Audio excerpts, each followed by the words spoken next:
दोस्तों नमस्कार, आप सभी का स्वागत है आपके अपने YouTube चैनल एक्सेस एकेडमी पर। दोस्तों टीजीटी पीजीटी भारतीय इतिहास रिमाइंडर सीरीज के अंतर्गत इस वीडियो में प्रस्तुत है मध्यकालीन भारतीय इतिहास के अंतर्गत मुगल कालीन प्रशासन एवं अर्थव्यवस्था से संबंधित महत्वपूर्ण प्रश्नों का वन लाइनर रिवीजन नोट्स, जो आप सभी की आगामी परीक्षाओं जैसे टीजीटी पीजीटी एलटी ग्रेड भर्ती, गवर्नमेंट इंटर कॉलेज प्रवक्ता भर्ती, गवर्नमेंट डिग्री कॉलेज भर्ती, असिस्टेंट प्रोफेसर भर्ती, केबीएस एनबीएस और नेट जेआरएफ के लिए बहुत ही उपयोगी है। दोस्तों इस वीडियो में हम मध्यकालीन भारत के अंतर्गत मुगल कालीन प्रशासन एवं अर्थव्यवस्था से संबंधित महत्वपूर्ण प्रश्नों को कवर करेंगे। तो आइए शुरू करते हैं आज का ये वीडियो और देखते हैं मुगल कालीन प्रशासन एवं अर्थव्यवस्था से संबंधित महत्वपूर्ण वन लाइनर प्रश्नों का रिवीजन नोट्स का ये वीडियो, जो काफी ही महत्वपूर्ण है आप सभी की परीक्षाओं की दृष्टि से। देखते हैं आज के वीडियो का पहला प्रश्न। पहला प्रश्न है, मुगल काल में जब्त किससे संबंधित था? तो मुगल काल में जब्त जमीन की पैमाई से संबंधित एक शब्द था। अगला प्रश्न है, मुगल कालीन भारत की शहरी आबादी 1601 ईस्वी के लगभग कितनी थी? तो मुगल कालीन भारत में शहरी आबादी 1601 ईस्वी में लगभग 15% थी। अगला प्रश्न है, मिरासी, घरूहल, खुदकास्ट तथा पाही कास्ट में से मुगल काल में निवासी खेतिहर के लिए कौन सा शब्द प्रयोग नहीं किया जाता था? तो मुगल कालीन समय में पाही कास्ट जो है वो खेतिहर के लिए प्रयोग किया जाने वाला शब्द नहीं था। अगला प्रश्न है, अब देखते हैं मुगल कालीन प्रशासन एवं अर्थव्यवस्था से संबंधित कुछ महत्वपूर्ण सुमेलित तथ्यों को, जो सभी सही सुमेलित हैं। तो तबीब जो है वो चिकित्सक के लिए प्रयोग किया जाने वाला शब्द है। वहीं वक्काल जो है धन धान्य व्यापारी के लिए प्रयोग किया जाने वाला शब्द है। कुलकर्णी ग्राम लेखाकार को कहते थे। इजारदार जो है सार्वजनिक राजस्व के किसी मद का किसान जो होता था उसे इजारदार कहा जाता था। बेगम शाही परिवार से आने वाली स्त्रियों को बेगम कहा जाता था। वहीं अगहा जो है अन्य पत्नियां यानी स्त्रियां जो कुलीन परिवार में ना जन्मी हो उनके लिए अगहा शब्द का प्रयोग किया जाता था। अगाचा शब्द उपपत्नी के लिए प्रयोग किया जाता था और ख्वाजा सर शब्द गुलाम हिजड़ों के लिए प्रयोग किए जाने वाले शब्द थे। अगला प्रश्न देखते हैं, बलूतेदार शब्द का उपयोग किसको निर्देशित करने के लिए होता था? तो बलूतेदार शब्द का प्रयोग सेवादार लोगों को निर्देशित करने के लिए होता था। मुगल सैन्य विभाग में अहदीस क्या था? तो उच्च वर्गीय घुड़सवार के लिए अहदीस शब्द का प्रयोग किया जाता था। वहीं केंद्रीय घुड़सवार को क्या कहा जाता था? तो मुगल काल में केंद्रीय घुड़सवार को बरगीर के नाम से जाना जाता था। सशस्त्र परिचर को क्या कहा जाता था? तो सशस्त्र परिचर को ताबीनान के नाम से जाना जाता था। अगला प्रश्न है, अकबर के काल में दीवाने बयूतात प्रभारी किसका होता था? तो दीवाने बयूतात जो है वो कारखाना प्रभारी को कहते थे। जलाली नामक सिक्का किसने चलाया था? तो मुगल शासक अकबर ने जलाली नामक सिक्का प्रचलन में लाए थे। अगला प्रश्न है, संसप्त क्या था? तो अकबर द्वारा चलाया गया सबसे बड़े स्वर्ण सिक्के को संसप्त नाम से जाना जाता था। तो बहुत ही इंपॉर्टेंट प्रश्न है, टकसालों की संख्या सर्वाधिक किसके शासनकाल में थी? तो मुगल काल में औरंगजेब के शासनकाल में सब टकसालों की संख्या सर्वाधिक थी। वजीर, वकील, मीर बख्शी तथा मीर शामा में से अकबर के केंद्रीय प्रशासन का सर्वोच्च अधिकारी कौन था? तो अकबर के समय में केंद्रीय प्रशासन का सर्वोच्च अधिकारी वकील कहा जाता था। क्या होता था? वकील होता था। अगला प्रश्न है, फारुखशियर, मोहम्मद शाह, जहांदर शाह तथा बहादुर शाह में से निजामुल मुल्क को वकील मुतलक का पद किसने प्रदान किया था? तो निजामुल मुल्क को वकील मुतलक पद प्रदान करने वाला शासक मोहम्मद शाह था। चिनकिलिच खां को निजाम उल मुल्क की उपाधि किसने प्रदान की थी? तो मोहम्मद शाह ने चिनकिलिच खां को निजाम उल मुल्क की उपाधि प्रदान की थी। अगला प्रश्न है, जहांगीर, शाहजहां, मोहम्मद शाह तथा शाह आलम में से वह जिसने कश्मीर के कुछ वैध करों को माफ कर दिया था? तो वह मुगल शासक शाहजहां था जिसने कश्मीर के कुछ वैध करों को माफ कर दिया था। कश्मीर में शालीमार बाग की स्थापना किसने की थी? तो जहांगीर ने कश्मीर में शालीमार बाग की स्थापना की थी। अगला प्रश्न है, 1568 ईस्वी में मुगल सेना ने चित्तौड़ पर अधिकार कर लिया था। तो किसको पराजित करने के बाद कर लिया था?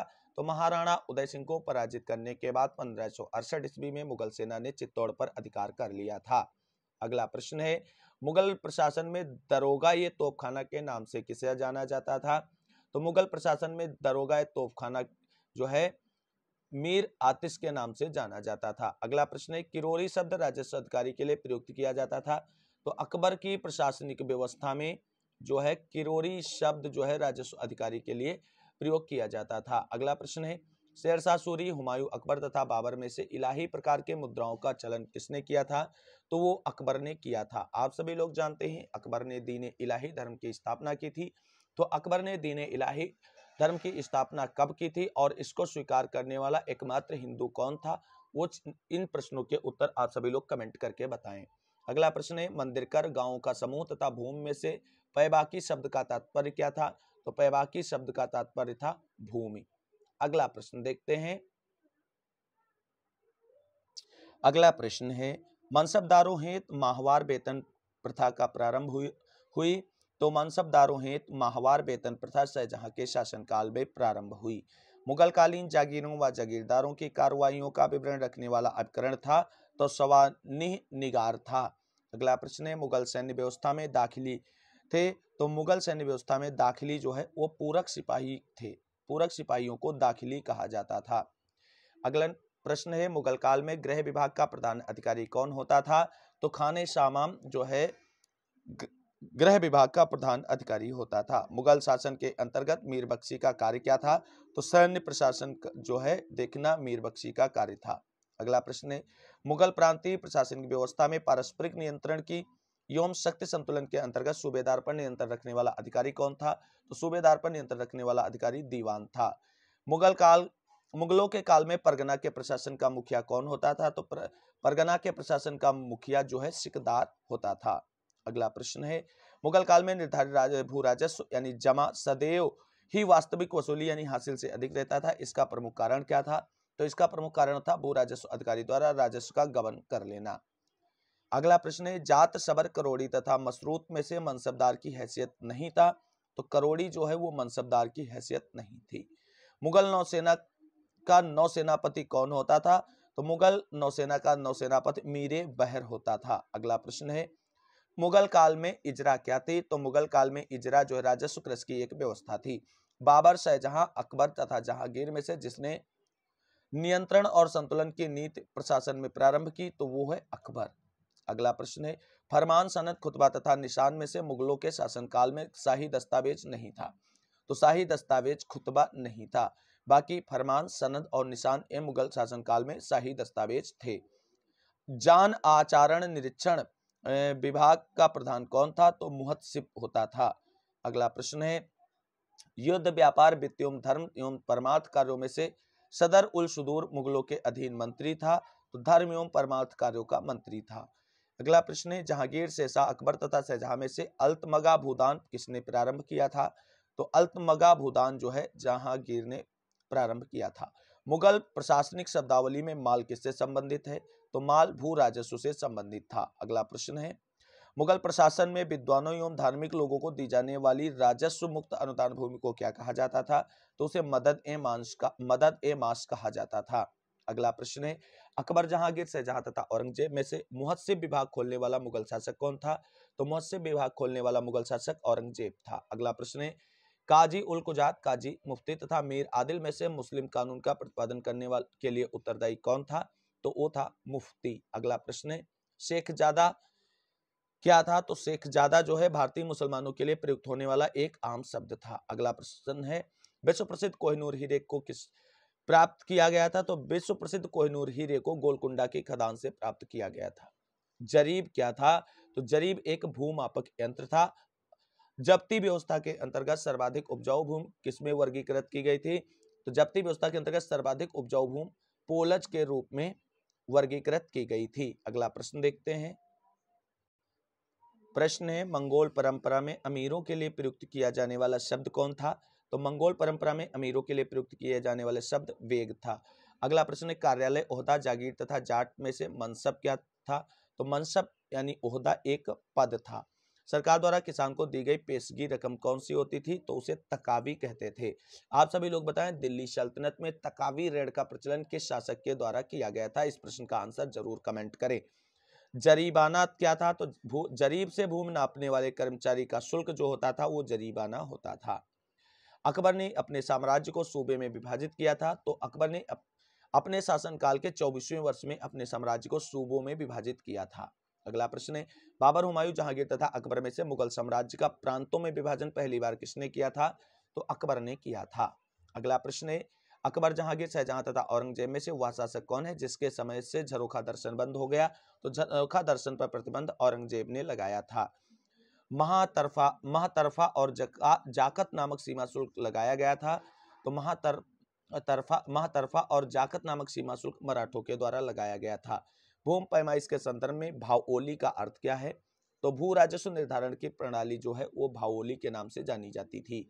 अगला प्रश्न है, मुजफ्फर आलम, अतहर अली, सतीचंद तथा सिरीन मूसवी में से वह इतिहासकार कौन है जिसने जागीरदारी संकट को मुगल साम्राज्य के पतन का कारण बताया? तो वो है सतीश चंद्र। अगला प्रश्न है, मध्यकाल में चाचर भूमि से क्या आशय था?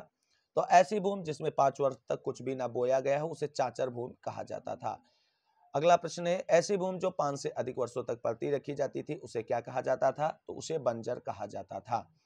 मुगल शासक सिंध की घुमंतू पशुपालक जनजातियों को नियंत्रित करना चाहते थे क्योंकि वह साम्राज्य की आय बढ़ाने के लिए वह उन्हें स्थानबद्ध बनाना चाहते थे।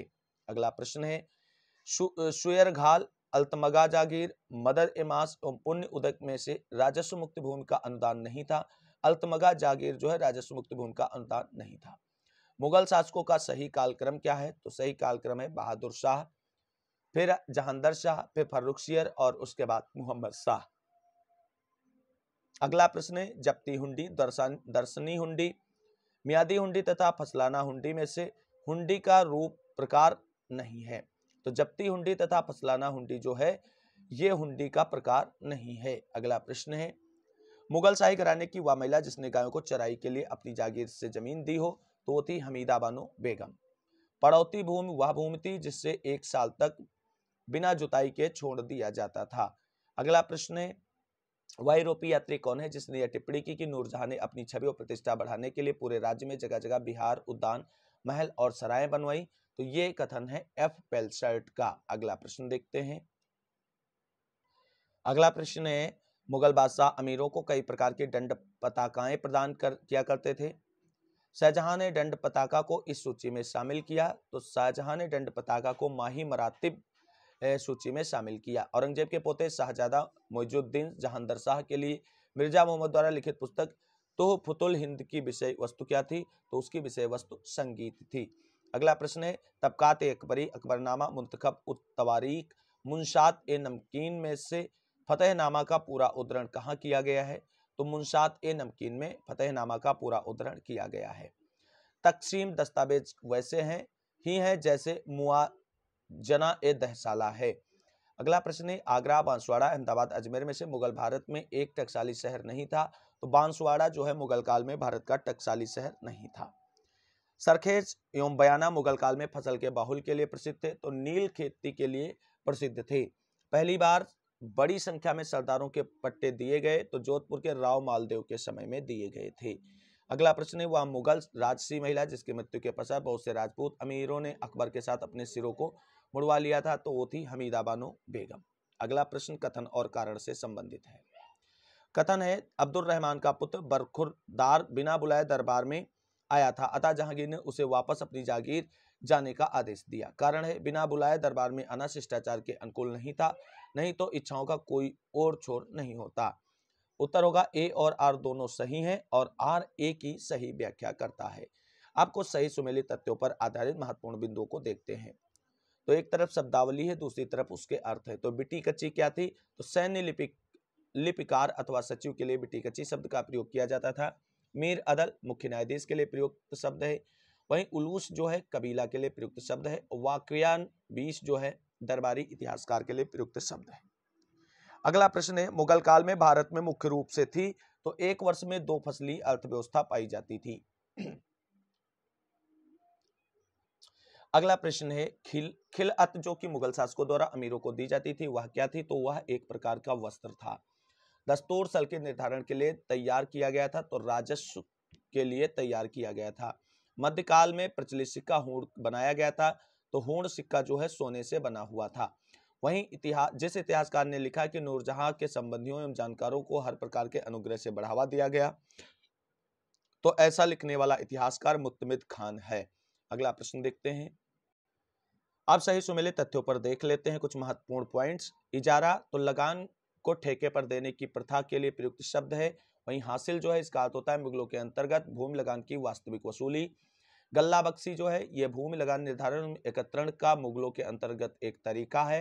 वहीं नाबूद जो है वह क्षेत्र जहां फसल खराब हो गई हो उसके लिए नाबूद शब्द का प्रयोग किया जाता है। अगला प्रश्न है, मुगल केंद्रीकृत सत्ता की वास्तविकता एक बात है, वह अच्छी थी अथवा बुरी थी, यह दूसरी बात है। उपरोक्त कथन किसका है? तो उपरोक्त कथन जेएफ रिचर्ड्स का है।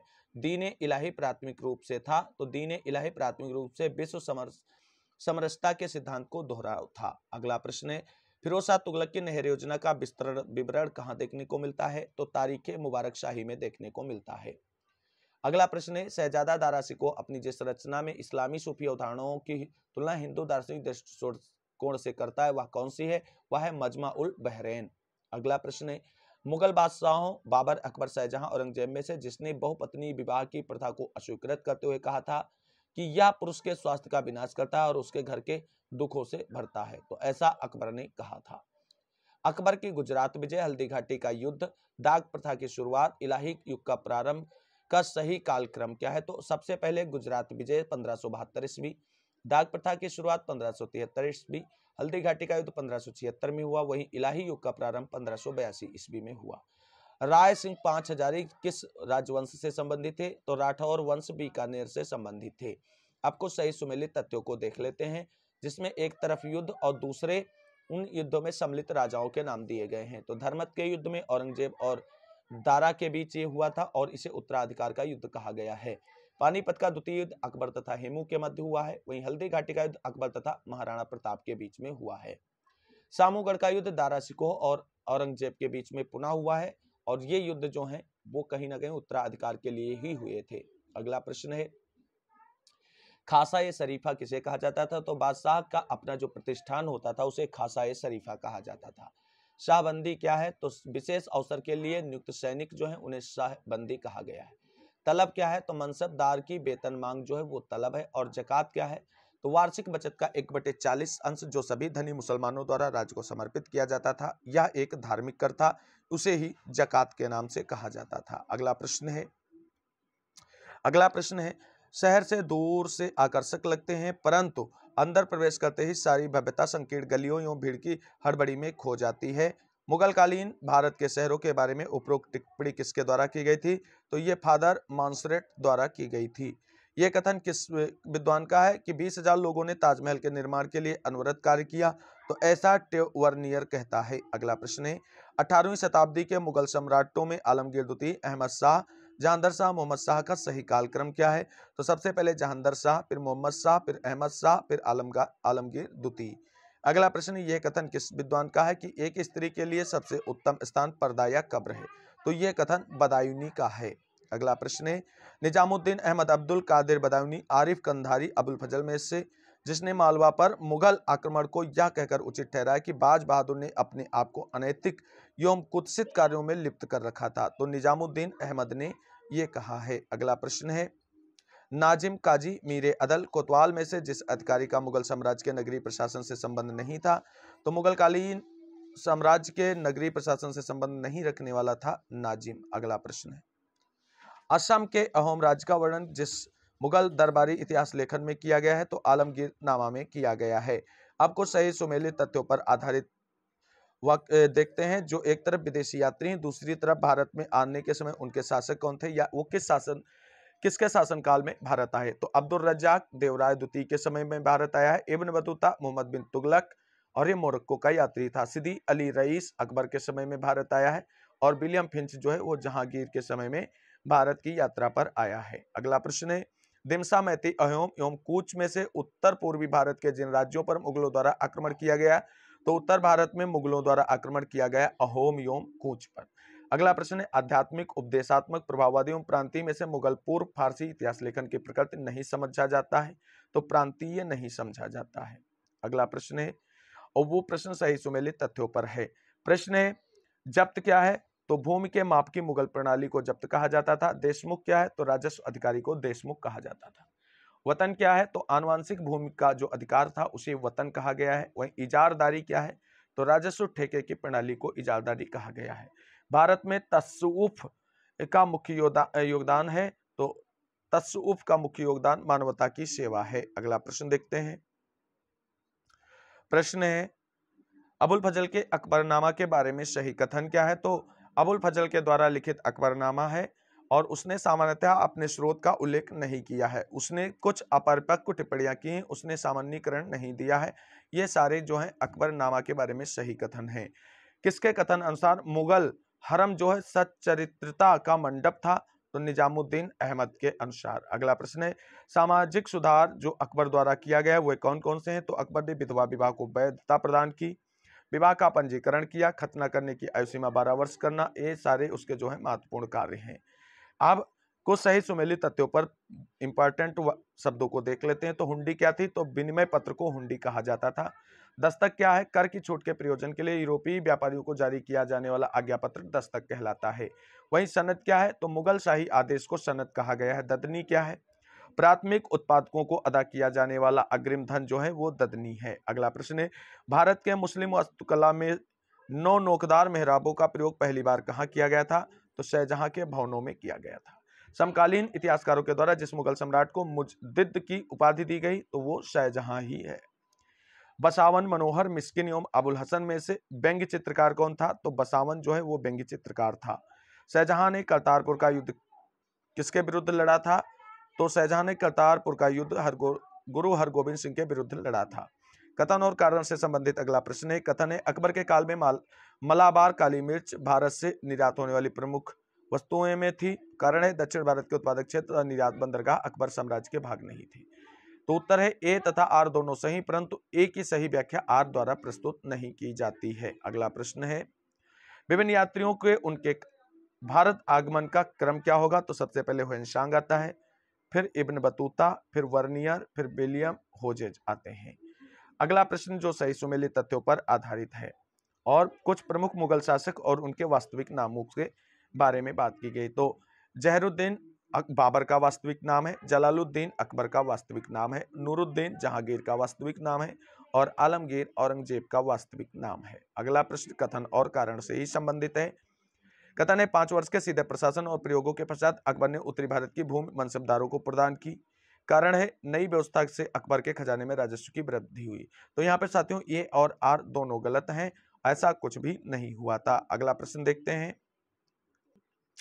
अगला प्रश्न है राज तिलक के तुरंत पश्चात जहांगीर द्वारा जारी किया गया अध्यादेशों के में 10वां अध्यादेश किससे संबंधित था, तो 10वां अध्यादेश राज्य की बीमार जनता का राज्य के खर्च पर इलाज से संबंधित था।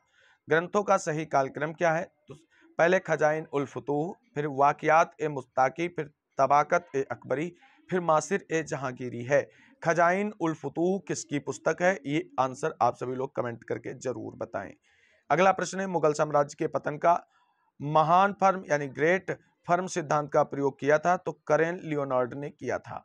अब कथन और कारण से संबंधित अगला प्रश्न देखते हैं। कथन है अकबर ने अपने शासन के 24वें वर्ष में दहसाला की घोषणा की। तर्क है मुगल साम्राज्य में प्रचलित अन्य समस्त भू राजस्व निर्धारण पद्धतियों को अकबर ने समाप्त कर दिया। तो साथियों ये सही है, किंतु आर गलत है, ऐसा कुछ नहीं किया था। अगला प्रश्न है दीवाने हसन देहलवी, राजकंवर, तुतीनामा योग वशिष्ठ में से जिन सचित्र पांडुलिपियों को अकबर के काल में तैयार किया गया था, तो तुतीनामा एवं योग वशिष्ठ जो है वो अकबर काल में तैयार पांडुलिपियां हैं। अगला प्रश्न है Ibn Battuta, Niccolo de Conti, William Finch एवं पीटर मुंडी नामक विदेशी यात्रियों में से भारत में नील विनिर्माण का वर्णन किसने किया है, तो नील विनिर्माण का वर्णन विलियम फिंच ने किया है। अगला प्रश्न है मेवाड़ के महाराणा प्रताप का जून 1576 में होने वाले मुगलों के विरुद्ध संघर्ष को अबुल फजल ने जो युद्ध कहा था, तो उसे खामनोर का युद्ध कहा था। किसने कहा था, अबुल फजल ने कहा था। अगला प्रश्न कथन और कारण से संबंधित है। कथन है मुगल पश्चिमी दक्षिण की भूमि व्यवस्था को पुनर्गठित करने में सफल नहीं हुए। कारण है अहमदनगर, खानदेश और बीजापुर के मुगल अभियानों ने पश्चिमी दक्षिण की मुस्लिम सत्ता को कमजोर कर दिया। तो साथियों उत्तर है ए एवं आर दोनों सही हैं, परंतु आर जो है वो ए की सही व्याख्या नहीं करता है। आज के वीडियो का अंतिम प्रश्न है निशान या दस्तावेजों को किस परिभाषित किया गया है? तो निशान दस्तावेजों को मुगल सम्राट या शाही परिवार के आदेशों द्वारा सदस्यों द्वारा जारी आदेशों के रूप में परिभाषित किया गया है। तो साथियों, ये था टीजीटी पीजीटी भारतीय इतिहास रिमाइंडर सीरीज के अंतर्गत मुगल कालीन प्रशासन एवं अर्थव्यवस्था से संबंधित महत्वपूर्ण वन लाइनर रिवीजन नोट्स का वीडियो, जो आप सभी की आगामी परीक्षाओं TGT PGT LT grade GIC GDS NBS KVS assistant professor भर्ती परीक्षाओं के लिए काफी महत्वपूर्ण है और आप सभी लोगों के एग्जाम में स्कोर बूस्टर के रूप में काफी मदद मिलेगी इन वीडियो सीरीज के माध्यम से और आप आसानी से कम समय में बेहतर रिवीजन कर पाएंगे। आज के इस वीडियो में बस इतना ही। अगली वीडियो में उपस्थित होंगे मुगल कालीन कला से संबंधित महत्वपूर्ण वन लाइनर रिवीजन नोट्स का वीडियो लेकर के। इस वीडियो को अंत तक देखने के लिए सभी साथियों को तहे दिल से शुक्रिया। अगर अभी तक आपने चैनल को सब्सक्राइब नहीं किया तो प्लीज चैनल को सब्सक्राइब करें, वीडियो को लाइक करें, दोस्तों में शेयर करें और चैनल सब्सक्राइब करने के बाद बेल आइकन जरूर दबाएं। मिलते हैं अगली वीडियो में, तब तक के लिए सभी साथियों को जय हिंद, जय भारत, वंदे मातरम।